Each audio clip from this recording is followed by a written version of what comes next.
Hello दोस्तों, welcome to our YouTube channel जहाँ पे हम आज एक न्यू एनिमे सीरीज देखेंगे जिसका नाम है जेड डायनेस्टी। और मुझे लगता है कि ये BDTH और सोल लैंड को भी कंपटीशन दे सकती है। तो चलिए शुरू करते हैं और देखते हैं कि ये कैसी है।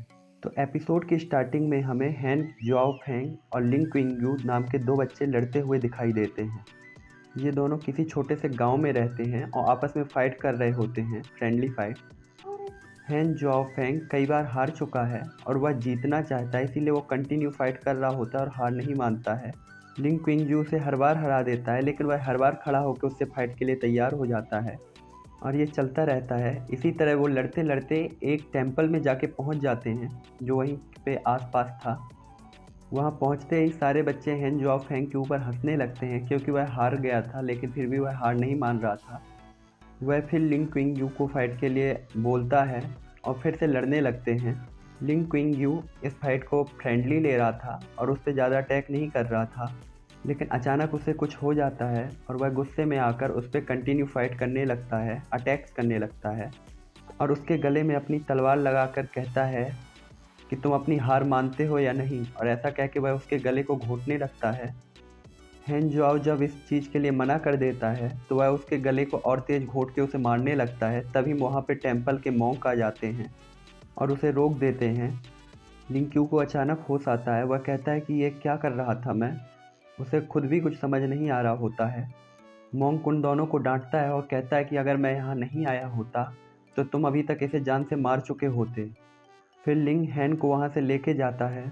जैन अपने घर पहुँच जाता है तो माँ उसे मॉन्क के लिए खाना देती है और कहती है कि पापा को, पिताजी को भी साथ लेके जाओ, लेकिन जैन अकेले ही निकल जाता है और मंदिर की ओर चला जाता है। यहाँ पे मॉन्क भी अकेले मंदिर पे बैठे हुए होते हैं। तभी उन्हें कुछ अनहोनी होने का अनुभव होता है और वो आसमान की तरफ देखते हैं। वहीं जैन जो मॉन्क के लिए खाना लेकर जा रहा था, उसकी साइड एक ब्लैक शैडो आ रही होती है जो कि कुछ खतरनाक लग रही होती है। तभी जैन को बचाने के लिए मॉन्क उस शैडो से अटैक करने के लिए दौड़ पड़ते हैं और जैन को बचा लेते हैं। मॉन्क शैडो से पूछते हैं कि तुम कौन हो जो एक बच्चे को इस तरह से परेशान कर रहे हो। मॉन्क को आता देखकर शैडो मॉन्क पे भी अटैक करती है। यह देख के मॉन्क जैन को साइड में फेंकते हैं और उससे लड़ने लगते हैं और अपनी पावर से भी शैडो पर अटैक करते हैं। मॉन्क मार्शल आर्ट एक्सपर्ट हैं और साथ ही उनके पास स्पिरिचुअल पावर्स भी हैं। अब शैडो मैन और मॉन्क के बीच कॉम्बैट फाइट स्टार्ट हो जाती है और दोनों एक दूसरे पे अटैक करने लगते हैं अपनी पावर से। शैडो मैन खुद को हारता देखकर अपनी इविल पावर को समन करने लगता है। मॉन्क उससे कहते हैं कि तुम इस पावर को यूज कैसे कर सकते हो, ये तो इविल पावर्स हैं और इनको तो मना है यूज करना। और इसके बाद मॉन्क अपनी पावर का यूज करते हैं जो कि काफ़ी खतरनाक दिख रही होती है। शैडो मैन अपनी डार्क पावर से मॉन्क पर अटैक करता है जिससे मॉन्क को थोड़ा सा चोट लगती है। इसमें मॉन्क थोड़ा सा वीक दिखाई दे रहे होते हैं और वह दूर जाकर गिरते हैं। इसके बाद शैडो मैन कहता है कि वो चीज़ तुम मुझे हैंड ओवर कर दो, वरना मैं तुम्हें मार दूंगा। अगर तुम अपनी जान बचाना चाहते हो तो वह मुझे दे दो।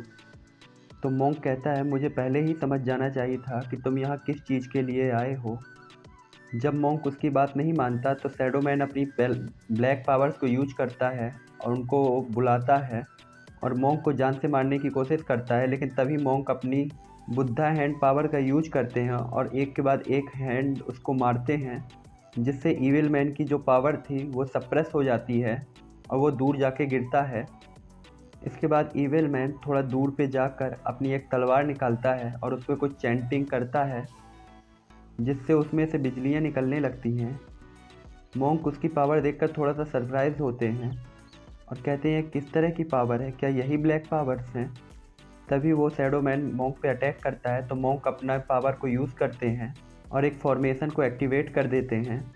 मॉन्क की इस फॉर्मेशन से इतनी ज़्यादा एनर्जी निकलती है कि शैडो मैन की पावर सप्रेस हो जाती है और शैडो मैन को बहुत दूर फेंकती है। जैन ये सब देख रहा था दूर खड़ा होके। मॉन्क की पावर देखने के बाद इविल मैन वहाँ से डर के भाग जाता है और कहता है कि मैं वापस ज़रूर आऊँगा। मॉन्क भी इस फाइट में बहुत ज़्यादा घायल हो चुका होता है और उसके चेहरे और बॉडी की चोट साफ साफ दिखाई दे रही थी। लिंग जैन तो बेहोश ही हो गए थे इस फाइट को देखते देखते। इसके बाद मॉन्क दोनों को पेड़ के पास लिटाता है और कहता है अगर आज ये बच्चे उस शैडो मैन के हाथ लग जाते तो पता नहीं क्या अनहोनी हो जाती। मोंग कहता है मैं अभी इतना ताकतवर नहीं हूँ, मुझे अपनी पावर और बढ़ानी होगी। एक पिल खाता है और कहता है मुझे अपनी बुद्धिज़्म के लिए और प्रैक्टिस करने की ज़रूरत है। तभी उसे अपनी हथेली पे शैडो मैन का वो जहर दिखाई देता है और समझ जाता है कि तीसरे दिन वह मर जाएगा। ये देख के मोंग जैन की नब्ज को चेक करता है और उसे हील करने लगता है और उससे कहता है कि तुम दोस्त की चिंता मत करो, सुबह तक वो भी ठीक हो जाएगा और तुम दोनों अब सुबह ही उठोगे। इसके बाद मोंग कहता है कि यहाँ इतना तूफान आया हुआ था, फिर भी तुम यहाँ पे क्यों आए हो? तो जैन कहता है कि मैं आपके लिए खाना लेके यहाँ आया था। ये सुनकर मोंग थोड़ा सा खुश होता है और कहता है अब यही होगा, मैं समझ गया हूँ कि बुद्धा की यही मर्जी है और यह तो होना ही था। इसके बाद मोंक उसे कुछ स्पिरिचुअल प्रैक्टिस के लिए बताता है जिसे लाउना कहते हैं और कहता है कि यह एक बहुत ताकतवर स्किल्स का सेट है जिसे कोई भी सीख सकता है। क्या तुम उसे सीखना चाहोगे? जेन ने इसके बारे में कभी सुना नहीं था, इसीलिए वह पूछता है कि आखिर ये चीज़ होती क्या है। तो मोंक कहता है यह एक ब्रीथिंग टेक्निक है जो कि तुम्हें स्ट्रॉन्ग बनाएगी, इसमें सांस लेना और छोड़ना पड़ता है। जैन खुश होकर हाँ कह देता है, लेकिन मोंक कहते हैं कि तुम्हें एक प्रॉमिस करना होगा, तुम इसके बारे में किसी को भी नहीं बताओगे, चाहे वो तुम्हारा कितना ही करीबी और तुम्हें कितना ही प्यारा क्यों ना हो। ये बहुत सीक्रेट टेक्निक्स हैं, तो क्या तुम मुझसे वादा करते हो? तो जैन भी अपना सिर हिलाता है और कहता है मैं समझ गया, मैं यह किसी को नहीं बताऊंगा। तो मोंक कहते हैं कि तुम्हें दिन में सिर्फ एक ही टाइम पे ब्रेक लेना है और कभी भी किसी के सामने ही इसे प्रैक्टिस नहीं करना, और जब तक डेथ और लाइफ का सवाल ना हो तब तक इस पावर को यूज भी नहीं करना है। और तुम इसकी प्रैक्टिस डे में नहीं नाइट में करोगे ताकि इसके बारे में किसी को पता न चले। इसके बाद मोंक कहता है कि मैं 3 दिन बाद मर जाऊंगा। अगर तुम्हारी जान पे कभी कोई खतरा आए तो तुम बियर्ड नाम के आदमी के पास जा सकते हो, तुम उससे कहना कि तुम्हें पूजी और सेंग ने टेंपल से उसे ढूंढने के लिए भेजा है।